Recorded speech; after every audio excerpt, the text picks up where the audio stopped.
pemikiran ekonomi Islam merupakan suatu pembahasan yang berisi sistem dan bukti nyata dari berlangsungnya ekonomi Islam pada zaman Khalifatur Rasyidin.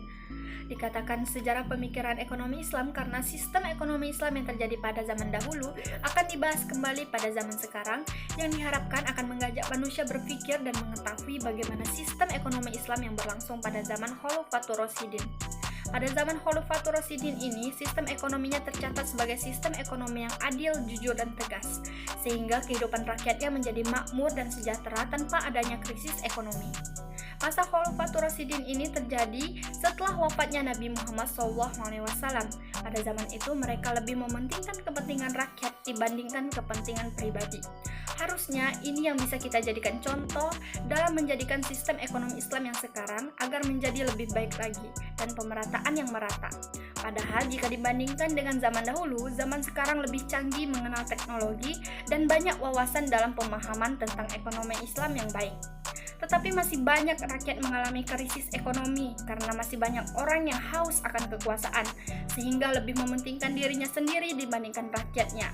Berbeda pada zaman dahulu, yang lebih mementingkan rakyatnya daripada dirinya sendiri, sehingga rakyat menjadi patuh dan terwujudlah ekonomi yang merata.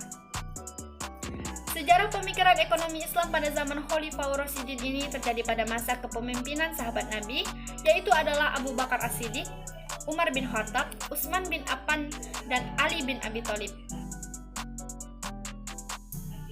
Setelah Rasulullah wafat, Abu Bakar As-Siddiq diangkat menjadi khalifah, tepatnya di bulan Rabiul Awal tahun ke-11 Hijriah.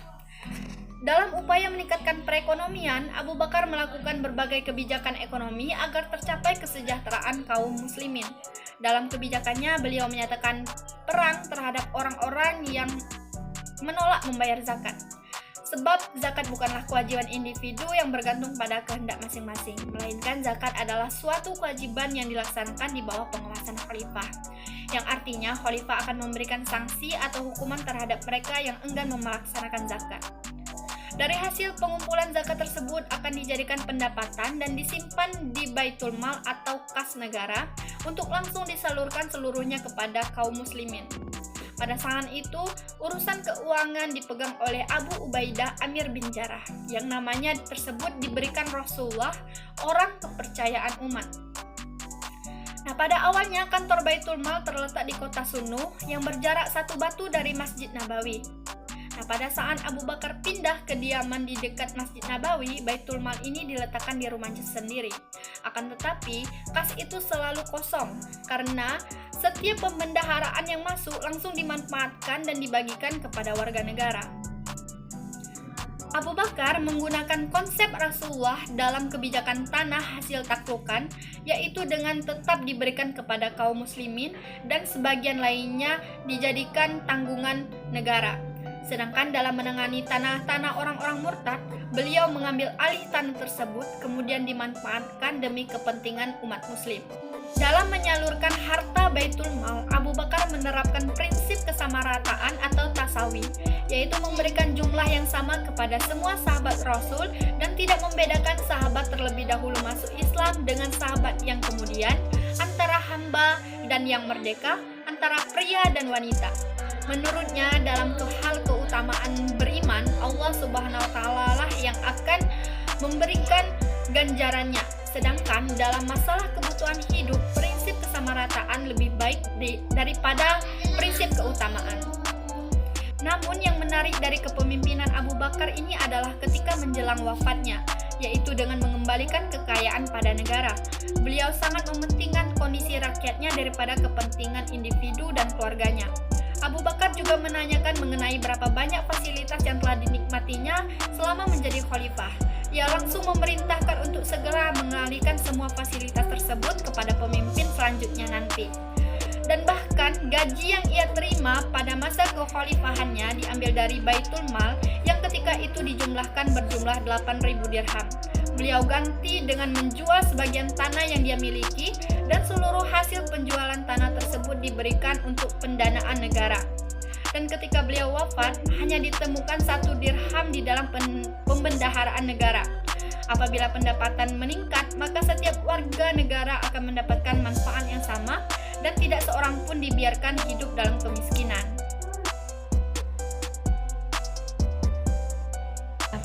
Umar bin Khattab adalah seorang sahabat Nabi Muhammad yang juga menjadi khalifah kedua dari keempat khalifah yang ada. Umar bin Khattab lahir di Mekah dari salah satu suku Quraisy. Keluarga Umar bin Khattab termasuk keluarga kelas menengah. Umar juga dikenal oleh banyak orang karena fisiknya yang kuat. Sebelum masuk Islam, Umar masih mengikuti tradisi jahiliyah pada saat itu seperti mabuk-mabukan, minum khamar, dan mengubur putrinya hidup-hidup. Umar juga dikenal banyak orang sebagai orang yang sangat keras dalam melawan ajaran Islam, sampai pada suatu saat di mana Rasulullah memohon kepada Allah agar Umar masuk Islam, dan dengan kuasanya Allah pun mengabulkannya. Kebijakan sosial politik pada masa Umar bin Khattab. Pada zaman Umar bin Khattab, yang paling terkenal adalah pembangunan Baitul Mal. Hal ini khususnya untuk semua pemasukan dan pengeluaran kaum muslimin. Sumber dari pendapatan ini adalah dari zakat, usyur, ghanim, sedekah, khuraj, fa'i, jizyah, dan lain-lain sebagainya. Selain sumber pendapatan tadi, selanjutnya akan didistribusikan dalam 4 bagian. Yang pertama yaitu pelayanan militer, dan yang kedua kehakiman dan eksekutif. Yang ketiga adalah Departemen Pendidikan dan Pengembangan Islam, dan yang keempat adalah Departemen Jaminan Sosial. Dan selanjutnya kebijakan non-ekonomi pada masa Umar bin Khattab. Yang pertama ada perluasan wilayah. Perluasan wilayah masih menjadi salah satu kebijakan guna mengembangkan Islam dan seluruh dunia. Yang kedua, mengeluarkan undang-undang. Kebijakan dalam masa Umar bin Khattab salah satunya yaitu tersusunnya sebuah undang-undang. Kebijakan tersebut tujuannya untuk menertibkan pemerintah. Yang ketiga, membagi wilayah pemerintahan. Berbeda dengan Abu Bakar yang memberikan pemerintahan secara terpusat, Umar bin Khattab membagi beberapa daerah pemerintahan, yakni pemerintahan pusat dan pemerintahan daerah. Yang keempat yaitu Proklamasi dan budaya. Pada proklamasi dan budaya ini, Umar bin Khattab menetapkan tanggal Hijriah, mengumpulkan manusia untuk sholat tarawih berjamaah, dan berkeliling di malam hari mengontrol umatnya di Madinah. Relevansi dengan kebijakan kontemporer pada masa Umar bin Khattab. Ada beberapa relevansi kebijakan kontemporer, yaitu yang pertama adalah Baitul Mal, dan yang kedua penetapan bea cukai. Selanjutnya ada pendapatan kharaj dan pendistribusian pendapatan negara. Bin Affan. Utsman bin Affan merupakan seorang sahabat Nabi yang sering kita kenal sebagai khalifah yang ketiga.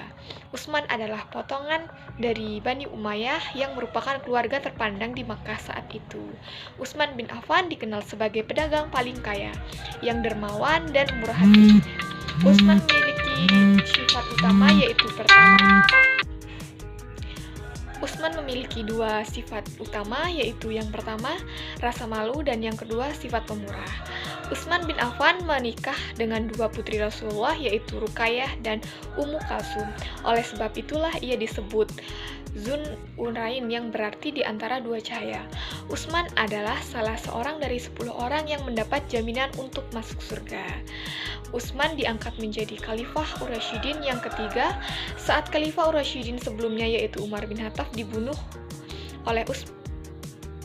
Utsman dipilih tepat setelah 6 hari wafatnya Umar bin Khattab. Dalam bidang sosial, Utsman melakukan langkah awalnya yaitu yang pertama memperbesar bantuan kepada masyarakat, dan yang kedua memerintahkan untuk bersikap lebih baik dan bijaksana. Dalam bidang politik, Utsman dapat menambahkan para pejabat, namun tetap mengukuhkan semua pejabat pada masa Umar. Tidak ada seorang pun yang dipindahkan ke tempat lain atau dipecat. Setelah Ali bin Abi Thalib diangkat sebagai khalifah keempat oleh segenap umat muslim, Ali bin Abi Thalib segera mengambil tindakan seperti memberhentikan sejumlah pejabat yang korupsi dan membuka kembali lahan pertanian yang sudah diberikan kepada orang-orang terdekat Utsman, serta mendistribusikan pendapatan pajak per tahun sesuai dengan peraturan yang telah ditentukan oleh Umar bin Khattab. Meskipun memimpin dalam pemerintahan yang tidak stabil dikarenakan berbagai pemberontakan, Khalifah Ali bin Abi Thalib tetap bertahan dan berusaha untuk melakukan berbagai kebijakan yang bisa meningkatkan kesejahteraan umat Islam. Dalam sebuah riwayat, Ali bin Abi Thalib dengan sukarela tidak menerima dana bantuan Baitul Mal, bahkan menurut sebuah riwayat lain, Ali menyumbang hartanya sebesar 5.000 dirham setiap tahun. Pada pemerintahannya, Khalifah Ali bin Abi Thalib menentukan pajak terhadap pemilik hutan sebesar 4.000 dirham, serta mengizinkan Ibnu Abbas, gubernur Kufah, mengumpulkan zakat pada sayuran segar yang akan digunakan sebagai bumbu masakan. Seperti yang telah dibahas, Ali tidak pernah mengikuti pertemuan Majelis Syura di Jabiyah yang dilakukan oleh Khalifah Umar untuk memusyawarahkan berbagai macam hal penting yang berkaitan dengan status kepemilikan tanah-tanah Takukan. Pertemuan itu menentukan untuk tidak mendistribusikan semua pendapatan Baitul Mal, akan tetapi menyimpan sebagian untuk sebagai cadangan. Ali juga tidak menyetujui seluruh hasil pertemuan itu. Oleh karena itu, ketika menjabat sebagai khalifah, Ali mendistribusikan semua penghasilan dan provisi yang ada di Baitul Mal Madinah, Basrah, dan Kufah. Ali ingin mendistribusikan harta Baitul Mal yang ada di Sawat, namun tidak dilakukannya, demi menjauhi terjadinya perselisihan antara umat muslim. Pada masa kepemimpinan Ali bin Abi Thalib, prinsip yang paling utama dari pemerataan distribusi uang rakyat sudah diperkenalkan. Sistem distribusi setiap pekan sekali untuk pertama kalinya dilakukan. Hari pendistribusian atau hari pembayaran adalah hari Kamis. Pada hari itu, seluruh perhitungan harus diselesaikan dan pada hari Sabtu dimulai perhitungan yang baru. Pada masa Khalifah Ali bin Abi Thalib, biaya pengeluaran sama dengan masa pemerintahan Khalifah Umar. Pengeluaran untuk biaya angkatan laut yang sudah ditambah jumlahnya pada masa kekhalifahan Utsman bin Affan hampir seluruhnya dihilangkan dikarenakan sepanjang garis pantai Syriah, Palestina dan Mesir berada di bawah kekuasaan Muawiyah. Meskipun demikian, dengan adanya penjagaan malam dan patroli yang telah terbentuk semenjak masa pemerintahan Khalifah Umar, Ali membuat tim polisi yang terorganisasi secara resmi yang disebut Syurtah dan juga pemimpinnya diberi gelar Sihabus Syurtah. Fungsi lainnya dari Baitul Mal juga tetap sama dan tidak ada perkembangan signifikan aktivitas yang berarti. Khalifah Ali mempunyai konsep yang nyata tentang pemerintahan, administrasi umum, dan persoalan-persoalan yang berhubungan dengannya. Inilah konsep-konsep yang dijelaskan pada suratnya yang terkenal dan ditujukan pada Malik Asgar bin Harits. Yang pertama, tugas kewajiban serta tanggung jawab para penguasa dalam mengatur berbagai prioritas pelaksanaan dispensasi keadilan.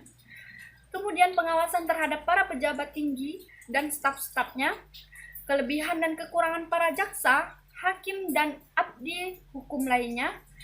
Selanjutnya, pendapatan pegawai administrasi dan pengadaan bendahara. Hubungan dengan masyarakat sipil, lembaga pengadilan, dan angkatan perang. Kemudian, kesejahteraan para prajurit dan keluarga mereka diharapkan berkomunikasi langsung dengan masyarakat melalui pertemuan terbuka, terutama dengan orang-orang miskin, orang-orang yang teraniaya, dan para penyandang cacat. Dan yang terakhir, instruksi untuk melawan korupsi dan penindasan, mengontrol pasar, dan pemberantasan para tukang catur laba, penimbunan barang, dan pasar gelap. Mulai dari masa Abu Bakar sampai Ali bin Abi Thalib dinamakan periode Khilafah Rashidah. Para khilafahnya disebut Al-Khulafa Al-Rashidun. Ciri masa ini adalah para khalifah betul-betul menurut teladan Nabi. Mereka dipilih melalui proses musyawarah yang dalam istilah sekarang disebut demokratis. Setelah periode ini, pemerintahan Islam berbentuk kerajaan, kekuasaan diwariskan secara turun-temurun. Selain itu, seseorang khalifah pada masa Khalifah Rashidah tidak pernah bertindak sendiri ketika negara menghadapi kesulitan. Mereka selalu bermusyawarah dengan pembesar-pembesar yang lain, sedangkan khalifah-khalifah sesudahnya sering bertindak otoriter.